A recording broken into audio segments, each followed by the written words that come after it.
Hi ಎಲ್ಲರಿಗೂ ನಮಸ್ಕಾರ. Welcome back to my channel. ನಾನಿವತ್ತಿನ ವಿಡಿಯೋದಲ್ಲಿ ಹಲಸಿನ ಬೀಜದ ಸಾಂಬಾರು ತೋರಿಸ್ತಾ ಇದ್ದೀನಿ. ಹಲಸಿನ ಹಣ್ಣನ್ನು ತಿಂದಮೇಲೆ ಕೆಲವರು ಬೀಜನ ಬಿಸಾಕ್ಬಿಡ್ತಾರೆ. ಈ ರೀತಿ ಒಂದ್ಸಲ ಸಾಂಬಾರನ್ನ ಮಾಡಿ ನೋಡಿ, ತುಂಬಾ ಟೇಸ್ಟಿಯಾಗಿರುತ್ತೆ. ನೀವು ಯಾವತ್ತೂ ಹಲಸಿನ ಹಣ್ಣಿನ ಬೀಜನ ಬಿಸಾಕಲ್ಲ. ಇದರಿಂದ ಸಾಂಬಾರು ಮಾತ್ರ ಅಲ್ಲ, ಇನ್ನೂ ಸುಮಾರು ರೆಸಿಪಿಗಳನ್ನ ಮಾಡ್ಬೋದು. ನಾನಿವತ್ತು ಸಾಂಬಾರು ರೆಸಿಪಿನ ತೋರಿಸ್ತಾ ಇದ್ದೀನಿ. ನಿಮಗೆ ಇನ್ನೂ ಬೇರೆ ಹಲಸಿನ ಹಣ್ಣಿನ ಬೀಜದ ರೆಸಿಪಿಗಳು ಬೇಕು ಅಂದರೆ ಕಮೆಂಟ್ ಮಾಡಿ. ಬನ್ನಿ ಇವಾಗ ಹಲಸಿನ ಹಣ್ಣಿನ ಬೀಜದ ಸಾಂಬಾರನ್ನ ಹೇಗೆ ಮಾಡೋದು ನೋಡೋಣ. ನಾನಿಲ್ಲಿ ಒಂದು ಅರ್ಧ kg ಆಗುವಷ್ಟು ಹಲಸಿನ ಹಣ್ಣಿನ ಬೀಜ ತೊಗೊಂಡಿದ್ದೀನಿ. ಇದು ನಾನು ಹಣ್ಣು ಬಿಡಿಸಿ 2-3 ದಿನ ಆಗಿದೆ. ಹಣ್ಣನ್ನು ಬಿಡಿಸಿದ ಮೇಲೆ 2 ದಿನ ಬಿಟ್ಟು ಮಾಡಿದ್ರೆ ಸಿಪ್ಪೆನ ಆರಾಮಾಗಿ ತಕ್ಕೋಬೋದು. ಈ ರೀತಿ ಕುಟಾಣಿಯಿಂದ ಕುಟ್ಟಿದ್ರೆ ಸಿಪ್ಪೆ ಆರಾಮಾಗಿ ಬರುತ್ತೆ. ನೀವು ಬಿಡಿಸಿದ ದಿನವೇ ಮಾಡ್ತೀರಾ ಅಂತ ಅಂದರೆ ಸ್ವಲ್ಪ ಬಿಸಿಲಲ್ಲಿ ಒಣಗಿಸಿ ಅಥವಾ ಬಿಸಿ ಮಾಡಿಕೊಂಡು ಬಿಡಿಸ್ಕೋಬೋದು. ನಾನು ಇದೇ ರೀತಿ ಎಲ್ಲ ಬೀಜಗಳದ್ದು ಸಿಪ್ಪೆಗಳನ್ನ ತೆಗೆದಿಟ್ಕೋತಾ ಇದ್ದೀನಿ. ಇವಾಗ ಸಿಪ್ಪೆಗಳೆಲ್ಲ ತೆಗೆದಿದ್ದಾಗಿದೆ. ನಂತರ ನಾನು ಸಾಂಬಾರು ರೆಡಿ ಮಾಡ್ಕೋತಾ ಇದ್ದೀನಿ. ನಾನು ಸಾಂಬಾರನ್ನ ಕುಕ್ಕರ್ನಲ್ಲಿ ಮಾಡ್ತಾಯಿದ್ದೀನಿ.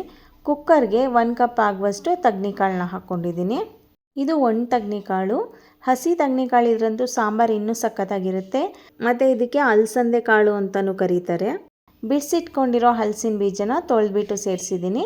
3 ಟೊಮ್ಯಾಟೋನ ರುಬ್ಬಿ ಹಾಕ್ಕೊಂಡಿದ್ದೀನಿ. ನೀವು ರುಬ್ಬಿ ಹಾಕಲ್ಲ ಅಂದರೆ ಹಾಗೆಯೇ ಕಟ್ ಮಾಡಿ ಹಾಕೋಬೋದು. ರುಬ್ಬಿ ಹಾಕೋದ್ರಿಂದ ಸಾಂಬಾರು ಟೇಸ್ಟ್ ಚೆನ್ನಾಗಿ ಬರುತ್ತೆ. ಒಂದು 15-20 ಸಣ್ಣ ಈರುಳ್ಳಿ. ಸಣ್ಣ ಈರುಳ್ಳಿ ಇಲ್ಲ ಅಂದರೆ ಒಂದು ದೊಡ್ಡ ಸೈಜ್ ಈರುಳ್ಳಿನ ಕಟ್ ಮಾಡಿ ಹಾಕ್ಕೊಳ್ಳಿ. 2 ಟೇಬಲ್ ಸ್ಪೂನ್ ಆಗುವಷ್ಟು ತೆಂಗಿನಕಾಯಿ ತುರಿ. 2 ಟೇಬಲ್ ಸ್ಪೂನ್ ಸಾಂಬಾರು ಪೌಡರ್ನ ಹಾಕ್ಕೋತಾ ಇದ್ದೀನಿ.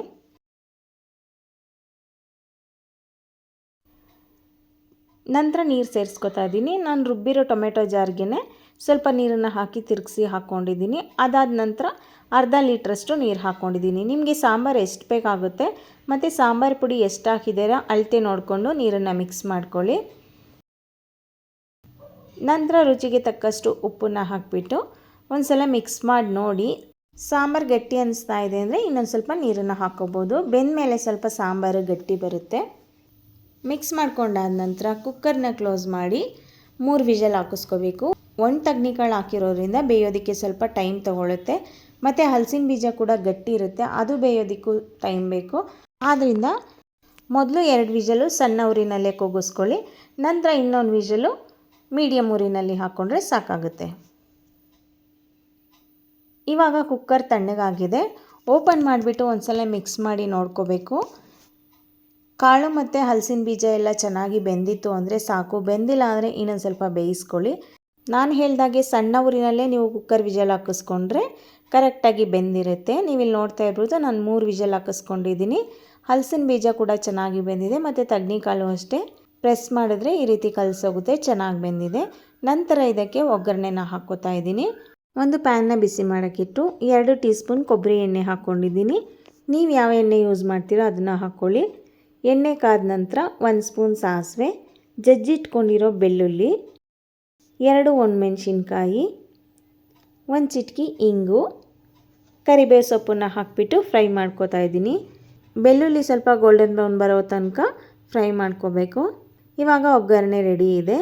ಇದನ್ನು ಸಾಂಬಾರಿಗೆ ಹಾಕಿ ಮಿಕ್ಸ್ ಮಾಡಿಕೊಂಡ್ರೆ ಅನ್ನ ಅಥವಾ ಮುದ್ದೆ ಜೊತೆಗೆ ಬಿಸಿ ಬಿಸಿ ಹಲಸಿನ ಹಣ್ಣಿನ ಬೀಜದ ಸಾಂಬಾರು ರೆಡಿ ಆಗುತ್ತೆ.